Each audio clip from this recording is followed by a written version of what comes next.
Today we're going to learn how to make Steve's famous salsa. Let's begin.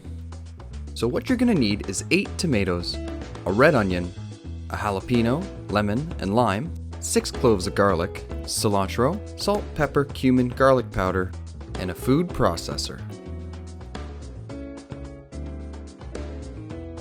So first you want to slice each tomato into 8 equal pieces. Then take your red onion, cut it in half, and dice. Then, for your jalapeno, you want to cut out the inside and dice as well.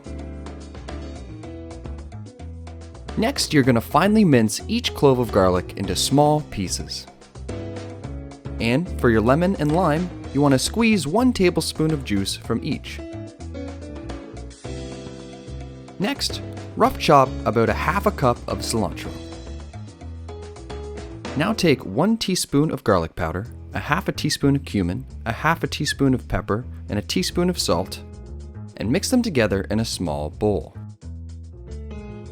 Now take all of your ingredients, add them to the food processor, and blend them to your desired consistency.